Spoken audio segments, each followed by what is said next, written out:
Well, thank you. Good morning, everybody. I think this has been quite a long anticipated speech from what I can gather. Acres of speculation about what our general election strategy is going to be. Well, in the next few minutes, all will be revealed. We are 3.5 years on from that referendum when we all thought we'd done it, didn't we? We all thought we'd beaten the establishment and we were about to become an independent country. 3.5 years of delay, 3.5 years of a Remain Parliament, a total sellout of Brexit from Mrs May, and from the Labour Party, a complete betrayal of 5 million of their own voters who voted leave in that referendum, and they promised they would respect that vote. And so I suppose in some ways it was no surprise that when a new Prime Minister, Boris Johnson, one with, should we say, slightly more optimism and energy than his predecessor, when he went along to that European summit and the backstop was removed, he cried victory.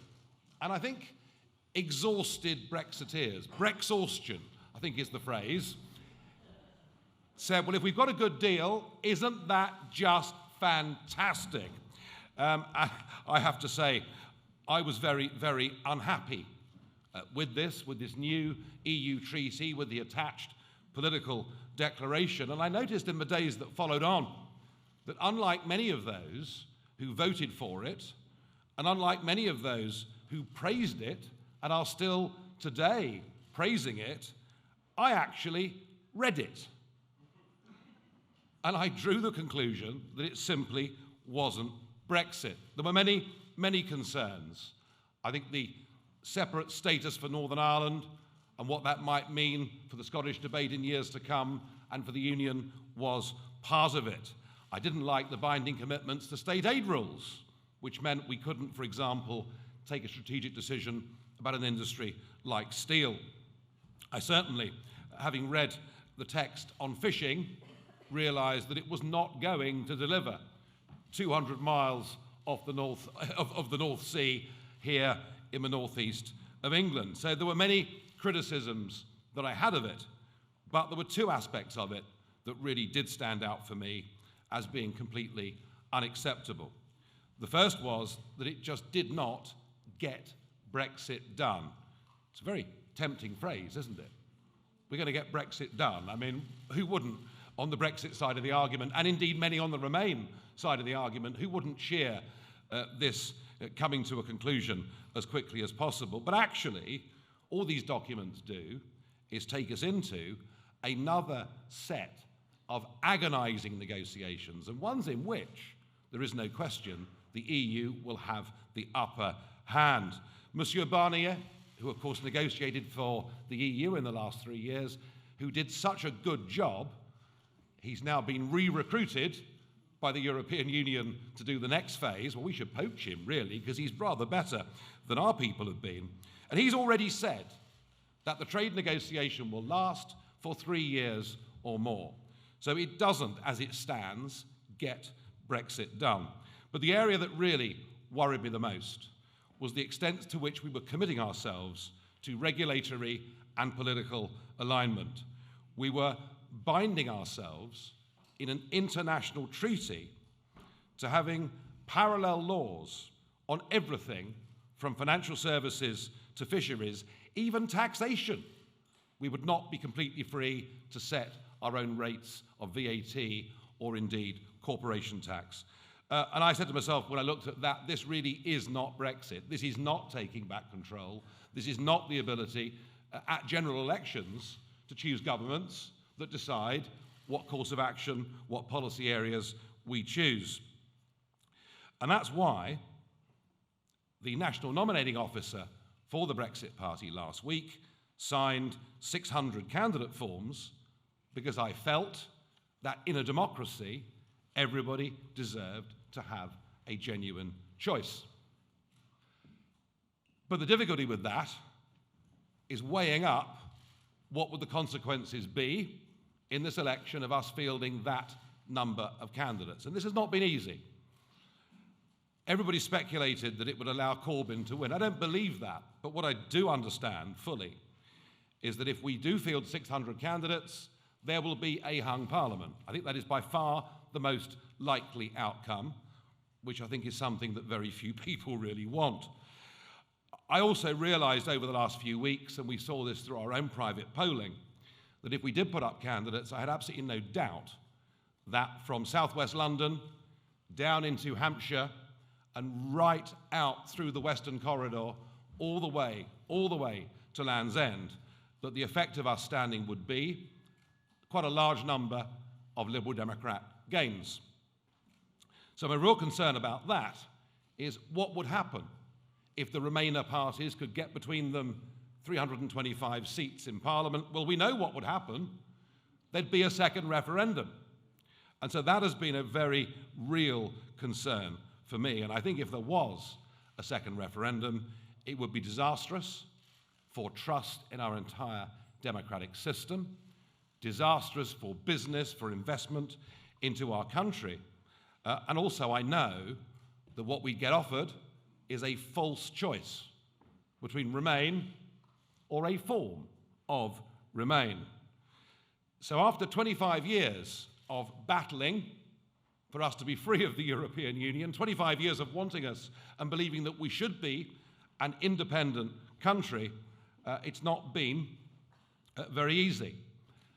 I have tried over the course of the last few months, as you know, to build a Leave alliance. And I knew that between us, Conservatives, and some leading Labour figures, that could have been done. I've genuinely tried for months to put about the idea that putting country before party at a moment like this is the right thing to do. But that effectively has come to naught. So it's been very, very difficult, and one or two have noticed my silence over the last few days.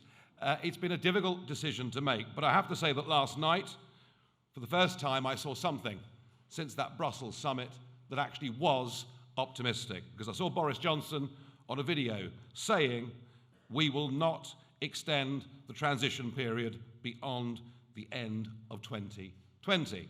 And that, in many ways, a direct challenge to Mr. Barnier that would need a change to the political declaration before all of this gets ratified in Parliament. Now, you may well say to me, isn't this the same Boris Johnson who said he'd die in a ditch rather than extend from the 31st of October? And yes, the issue of trust, the issue of delivery is a very real one, and I'll come back to that perhaps in a few moments' time. But at least it was a clear, unequivocal statement from him that we're not going on beyond the end of 2020. But much more significantly, and really quite unreported on so far today, he said something else that really did matter to me hugely. He said we would negotiate a trade deal, a super Canada plus trade deal with no political alignment. Now, that is a huge change, because ever since Mrs. May's abject speech in Florence, we've been aiming at a close and special partnership with the European Union. We've been aiming actually to stay part of many of its agencies, and Boris last night did signal a very clear change of direction. And I thought to myself overnight, well, that actually sounds a bit more like the Brexit that we voted for. Trade, cooperation, reciprocity with our European neighbours is what we all want. We all want to get on well with our next door neighbours. What we don't want is to be part of their political institutions. And if the Prime Minister is saying he will make sure we are not part of political alignment, that, I think, is a significant step in the right direction. So, last night, I weighed up Boris's promises, and is he going to stick to them, against the threat, particularly in the south and the southwest, that we let in a lot of Remainer Liberal Democrat MPs. So the reason I was quiet is I waited until last night to decide, and I'll tell you now exactly what we are going to do. The Brexit Party will not contest the 317 seats the Conservatives won at the last election. But what we will do is concentrate our total effort into all of the seats that are held by the Labour Party, who have completely broken their manifesto pledge in 2017 to respect the result of the referendum, and we will also take on the rest of the Remainer parties. We will stand up and we will fight them all. So we're not going to fight 600 seats.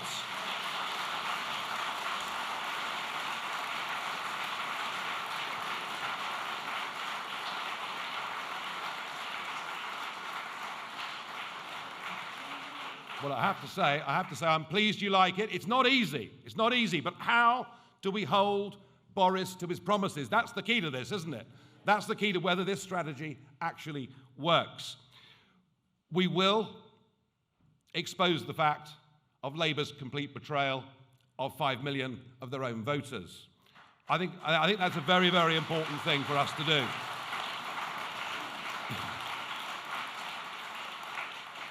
I think it is also fair to say that the London-dominated Labour Party is now thousands of miles away from its traditional safe seats, many that it's held since 1918, and that it actually is the time for seismic change in many of these constituencies. And I think there's a Labour audience out there waiting for that message, waiting to think there is somebody who's actually on their side, waiting to find a party that believes genuinely in investing in the regions, waiting for a party that says we actually need in our country to have sensible immigration controls and not an open door to everybody. These, I think, are the messages that will resonate hard in these Labour areas, and you can absolutely rest assured that the people we're putting up for the Brexit Party to stand in all of these seats are genuine and true.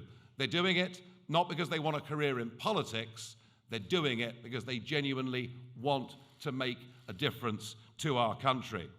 And the way that we keep Boris Johnson to his promises is we have to start to win some of these seats. That's what we need to do in this election.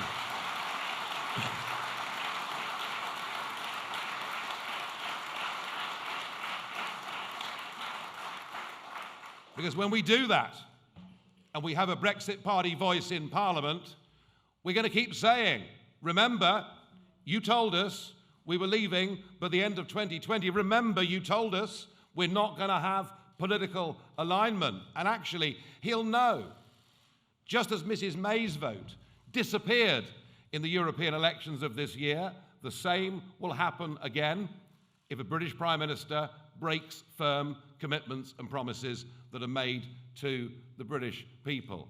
I have got no great love for the Conservative Party at all, but I can see right now that by giving Boris half a chance, by keeping him honest and holding him to account, by getting people in, and by stopping the fanatics in the Liberal Democrats who'd sign us up for everything, wouldn't they? United States of Europe, European Army, you name it. I mean, they even want to revoke the result of the referendum.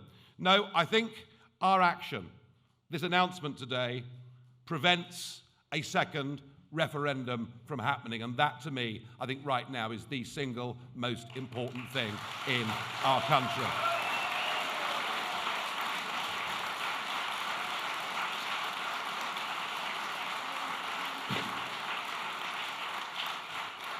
So in a sense, we now have a Leave alliance.